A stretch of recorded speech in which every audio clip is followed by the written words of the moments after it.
فبأي آلاء ربكما تكذبان. Hak di dalam persaudaraan itu adalah kaitannya kita cinta kepada saudara kita karena Allah, maka itu di dalamnya terdapat berbagai pintu ibadah.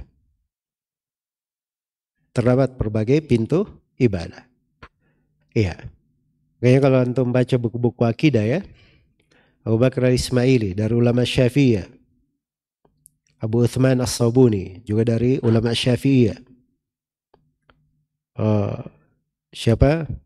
Imam al-Muzani dari ulama Syafi'iyah. Ini tiga ini ulama Syafi'iyah menulis buku-buku akidah. Di akhirnya semuanya ada pembahasan-pembahasan tentang apa? Tentang akhlak yang mulia. Dia masukkan tentang kebersamaan, tentang persaudaraan. Karena itu bagian dari ibadah. Bahkan pokok yang menjaga kebersamaan. Iya. Maka diperhatikan bagaimana ibadah ini dilakukan karena Allah Subhanahu wa ta'ala.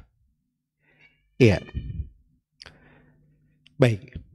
Jadi kalau dia sudah berada di atas tahapan ini, maka itu akan memberi pengaruh-pengaruh indah dalam persaudaraan. Akan membuat persaudaraan itu lebih diberkahi, langgeng. Dan seorang juga di dalam hal tersebut, dia tidak selalu melihat bagaimana manusia berlaku kepadanya. Kadang ada orang yang berbuat baik kepada orang lain.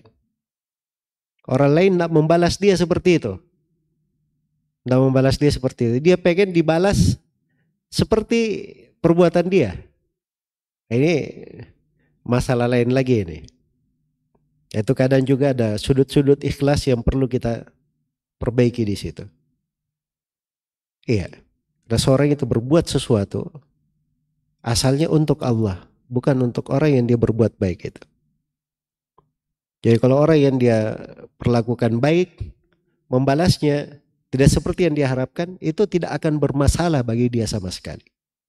Sebab dia mencari pahala bukan dari orang itu. Dari siapa dia cari? Dari Allah Subhanahu wa ta'ala. Iya. Maka ini dari pentingnya ya, kenapa persaudaraan itu harus dibangun di atas dasar keikhlasan. Iya. Kemudian yang kedua dari hak persaudaraan, dan ini juga sumber penting pada persaudaraan tersebut, bahwa persaudaraan itu kepada saudara kita maksimal di dalam membantunya. Itu namanya ta'awun, i'anah. Iya, i'anah. Allah Subhanahu wa ta'ala telah berfirman, wa ta'awanu 'alal birri wat taqwa wala ta'awanu 'alal itsmi wal 'udwan. Tolong menolonglah di atas kebaikan dan ketakwaan, dan jangan kalian tolong menolong di atas dosa dan permusuhan. Dan Rasulullah sallallahu alaihi wasallam bersabda, Allahu fi aunil abdi wallahu fi aunil abdi ma kana al abdu fi auni akhihi. Allah akan selalu membantu seorang hamba sepanjang hamba ini membantu saudaranya. Sepanjang hamba ini membantu saudaranya. Iya. Maka dari hak seorang saudara, seorang muslim, kita bantu pada apa yang dia perlukan. Ya, makanya kalau dia wafat, kita antar jenazahnya. Itu haknya. Apabila dia minta nasihat, maka kita beri nasihat. Ya. Dia minta kita berlaku tulus kepadanya, kita beri ketulusan.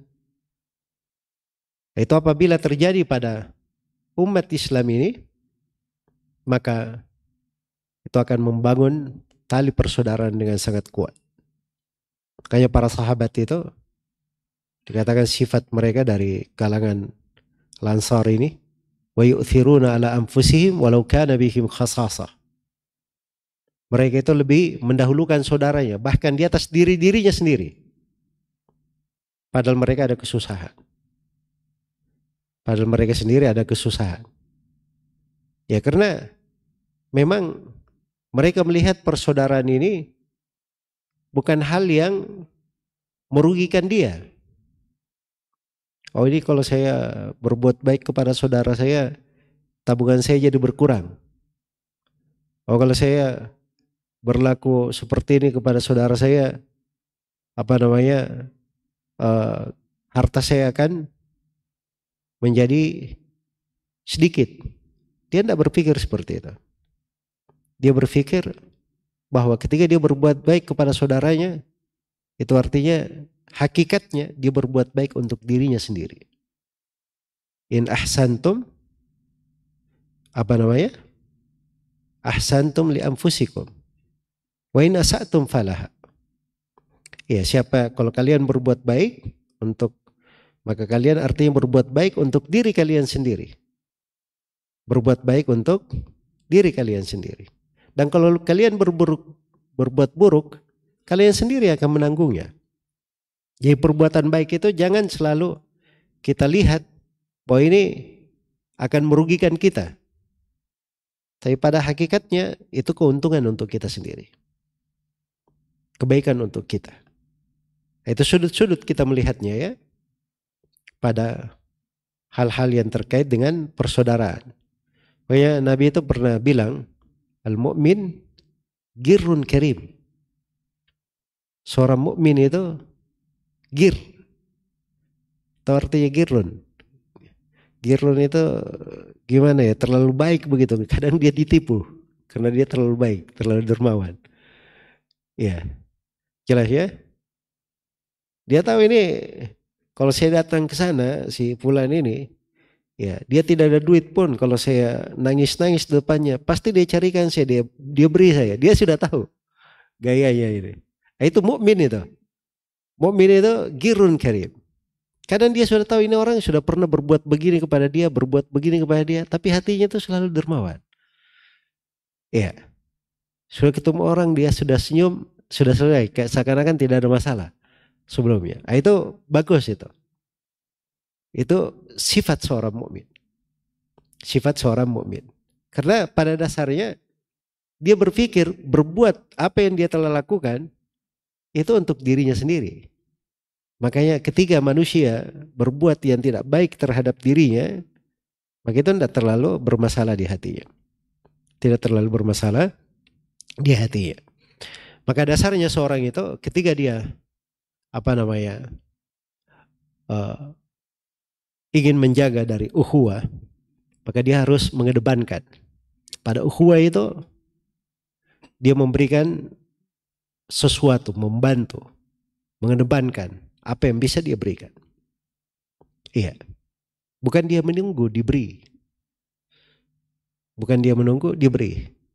Tapi dia gemar memberikan manfaat kepada orang. Dan itulah Nabi kita Nabi Muhammad sallallahu alaihi wasallam. Kana ajwadan nasi bil khair. Orang yang paling dermawan dengan kebaikan. Iya. Apa saja yang beliau miliki, beliau berusaha untuk memberikannya. Sampai di dalam ilmu saya, itu luar biasa. Nabi itu dermawannya. Sahabat tidak minta diajari saya, Nabi mengajari mereka. Iya. Tidak bertanya saya, Nabi memberikan ilmu. Ada yang bertanya satu pembahasan, Nabi beri jawaban pertanyaannya yang dia tanyakan, ditambah lagi hal-hal lain yang membantu dia. Itu dalam jawaban saja ada namanya judun bil ilm. Orang yang dermawan dengan apa? Dengan ilmu. Karena itu kadang sebagian ulama itu ada yang membahas pembahasan ilmu. Dia ditanya singkat tapi jawabannya panjang. Bukan dia nggak bisa menjawab pendek. Tapi dia jawab panjang sengaja karena dia ingin dermawan dengan apa? Dengan ilmu. Ya, tapi namanya alim, seorang ulama, dia itu menggunakan atau menjawab atau memberikan dari ilmu pada tempatnya sesuai dengan kondisi yang diperlukan. Jadi itu luar biasa ya, ketika jiwa itu sedang berbagi, sedang memberi, maka dia berusaha untuk memberi apa yang terbaik. Iya, dunia ini tempat kita hidup sementara. Kita semua akan meninggalkannya. Dan rumah kita yang abadi itu di akhirat. Itu rumah kita yang abadi. Dan kita mencari sesuatu di di dunia ini, hal yang dengannya kita bisa berbahagia ketika menghadap kepada Allah Subhanahu wa ta'ala. Dan itu salah satunya di bab persaudaraan. Salah satunya di bab persaudaraan. Ya, kita semua tahu ya bahwa penduduk surga itu di hari kiamat dikatakan kepada mereka apa? Udkhuluha bisalamin aminin. Masuklah kalian ke dalam surga dengan penuh keselamatan, penuh keamanan. Ya. Kemudian dikatakan wa naza'ana ma fi sudurihim min gillin ikhwanan ala sururin mutaqabilin. Dan kami cabut dari dada-dada mereka, dari gil, dari penyakit, dengki, dihilangkan semua itu dari hati mereka. Dan mereka menjadi ikhwanan, orang-orang yang bersaudara. Di atas dipan-dipan saling berhadapan. Nah, itu persaudaraan di dunia itu membawa kepada seorang itu bersaudara, sama-sama menikmati keindahan negeri akhirat. Itu yang dia cari. Itu yang dia harapkan. Baik. Kemudian yang ketiga dari hak persaudaraan. Persaudaraan itu artinya seseorang menjaga kehormatan saudaranya. Dia memelihara dari kehormatan apa? Kehormatan saudaranya. Iya. Dan ini hak yang sangat agung. Dari hak persaudaraan. Iya. Baik. Dan ini makna persaudaraan yang hakiki banyak ditelantarkan oleh orang-orang. Bahkan kadang sebagian manusia dia nggak tahu bahwa persaudaraan itu seperti itu asalnya. Ya seorang itu kalau dia bersaudara, dia berusaha ketika dia berbicara sesuatu, itu bukan hal yang melanggar dan menginjak-injak kehormatan saudaranya. Jelas ya? Itu tampak dari perbuatannya. Tampak dari perbuatannya. Misalnya saudaranya keliru dia nasihati dengan cara yang membuat dia apa? Senang menerima nasihat. Iya. Ada orang salah, benar dia salah. Tapi dia tidak terima teguran karena caranya nggak benar. Caranya yang berlebihan. Caranya yang berlebihan. Ada orang yang salah, tapi kesalahannya dibeberkan kepada orang lain sebelum dia apa? Dia sendiri tahu apa salahnya. Nah, ini hal-hal yang seperti ini itu tidak menjaga dari kehormatan saudara kita. Iya. Maka dari hak persaudaraan itu adalah menjaga dari kehormatannya. Makanya dipilih bahasa yang bagus. Ya, kalau memang perlu untuk perbaiki, maka dengan memelihara jangan sampai melanggar dari kehormatannya. Ini ketentuan pasti dan tegas dari Nabi Sallallahu Alaihi Wasallam. Karena Nabi pernah berucap di Hajjatul Wada, dan dalam hadits mutawatir dinukil oleh banyak orang sahabat, Nabi Sallallahu Alaihi Wasallam bersabda, ala inna amwalakum wa aradakum alaikum haram kahurmati yaumikum hada fi baladikum hada fi syahrikum hada. Ketahuilah sesungguhnya harta-harta kalian, kehormatan-kehormatan kalian adalah haram antara sesama kalian. Terhormat antara sesama kalian. Tidak boleh saling melanggar. Iya. Karena itu tidak boleh dalam persaudaraan itu. Ada yang disebut misalnya pada ayat yang di surah Al-Hujurat. Saling mencela, mengolok, menggibah. Itu kan menginjak-injak saudara namanya. Bahkan ghibah itu dikatakan memakan daging mayat saudara dalam keadaan dia sudah apa? Sudah mati. Iya. Ayuhibbu ahadukum ayyakula lahma akhihi maitan fakarihtumu. Dibahasakan seperti itu. Ya, pemakan bangkai. Di bangkai saudaranya lagi dia makan. Bangkai saudaranya. Itu orang yang ghibah. Karena ini perbuatan dianggap sangat melanggar sekali. Ya, bertentangan dengan makna menjaga kehormatan dari saudaranya. Kecuali kalau hal tersebut ada kaitannya dengan agama, maka dia bicara untuk agama. Jangan, kalaupun dia singgung kesalahan orang lain, maka kesalahan tersebut di dalam batasan dia menerangkan yang hak sebagai kewajibannya beragama. Iya, sebab hak Allah lebih didahulukan dari hak seluruh apa? Seluruh makhluk. Ya, karena itu dari dahulu para ulama itu membantah orang-orang yang keliru. Kalau misalnya ada yang di dalam hadits hafalannya kurang bagus, maka si alim itu bilang ini orang sayyul hifdz, jelek hafalannya. Karena di masa itu penting ya. Dia hafal hadits, jelek hafalannya, seakan-akan pede sekali dia hafal hadits, ternyata banyak salahnya. Nah, maka yang tahu ini kan perlu mengingatkan bahwa ini hati-hati. Dia keliru di sini. Ada kekeliruan. Nah, itu hak agama namanya. Enggak ada masalah. Hak agama. Itu diizinkan. Sama kalau kita misalnya datang ke pengadilan, ya kan? Datang ke pengadilan. Atau mau melapor ke polisi misalnya. Mau buat laporan. Pak, saya ditolimi oleh si fulan. Bagaimana dia mentolimi kamu? Wah, nggak bisa Pak. Ini masalahnya saudaraku, saya nggak bisa sebut aibnya. Ya sudah kalau gitu pulang aja kamu. Nggak jadi melapor kan? Maka itu hal-hal yang seperti ini diperkecualikan. Hal-hal yang seperti ini diperkecualikan. Tapi ketika diperkecualikan, itu dilakukan sesuai dengan kadarnya. Sesuai dengan keperluan. Tidak boleh berlebihan di situ.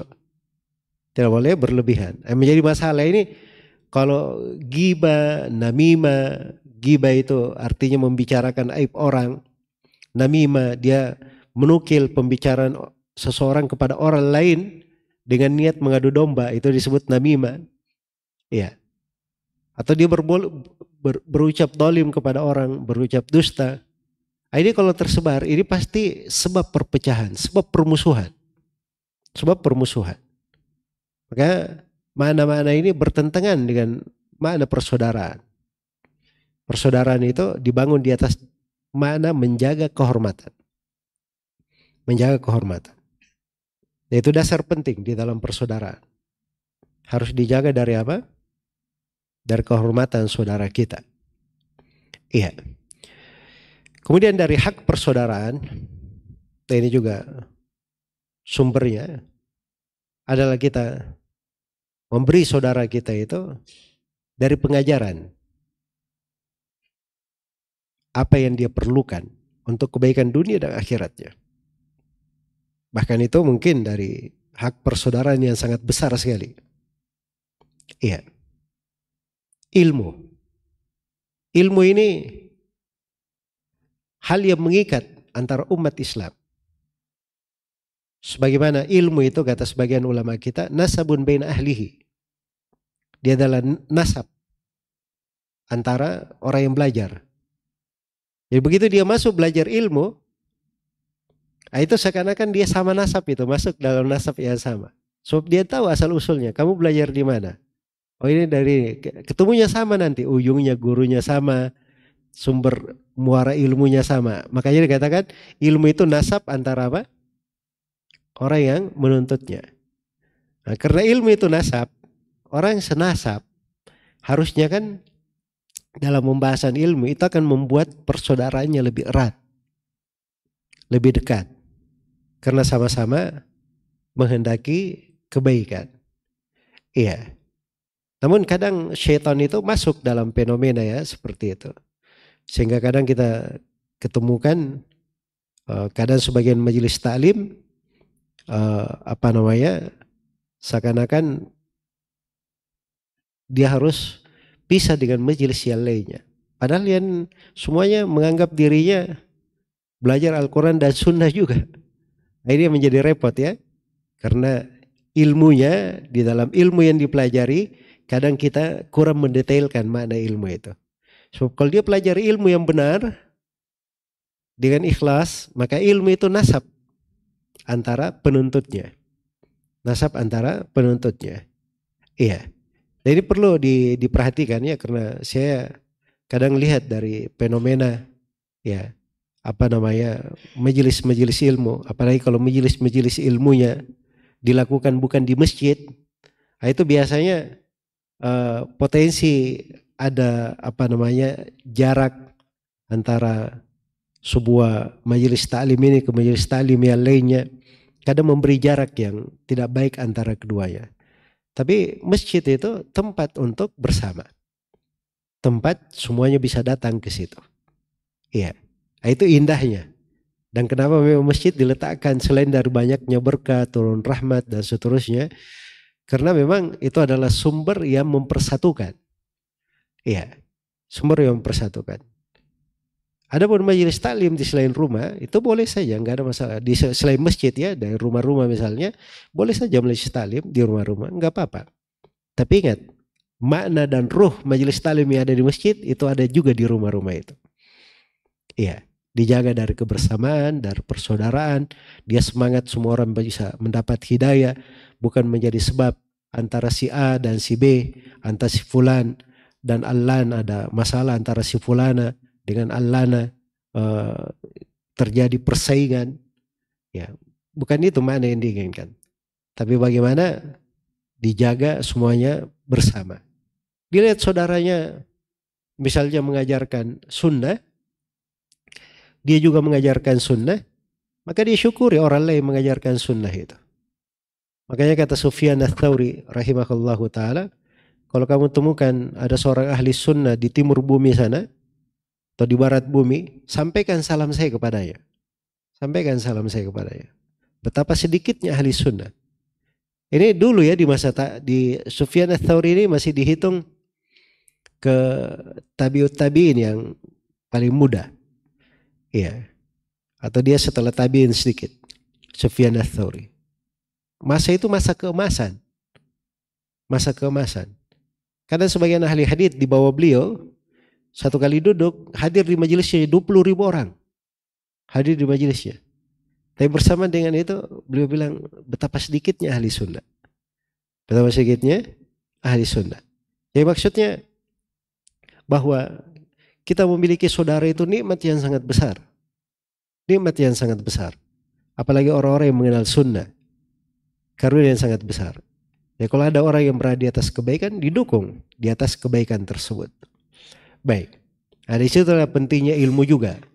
Sebab ilmu itu, itulah yang meluruskan ketika ada hal yang perlu diluruskan. Jelas ya? Ya bukan artinya persaudaraan. Wah ini kita saudara saya salah. Jangan ditegur. Jangan diingatkan. Nah, itu tidak benar ya. Itu sama dengan saudara kita sudah mau jatuh di jurang. Oh jangan, kita ini persaudaraan. Janganlah kita repotkan dia, biarkan aja dia jatuh di jurang. Kan tidak benar seperti itu. Persaudaraan itu kalau dia mau jatuh di jurang, kita tarik tangannya. Iya, jelas ya. Kalau ada orang mau bunuh diri kadang ya, dia mau jatuh di jurang ya, mau bunuh diri. Itu bukan narik lagi. Ya kadang dia harus dipaksa, dilempar ke sudut lain supaya dia selamat. Ya kan? Supaya dia selamat, jangan sampai dia mati jatuh ke jurang. Kadang seperti itu di dalam persaudaraan, ada tindakan-tindakan yang memang dilakukan, ya akhirnya mungkin tidak enak, tapi hakikatnya itu dia cinta kepada saudaranya. Dia melakukan hal tersebut untuk apa? Untuk saudaranya.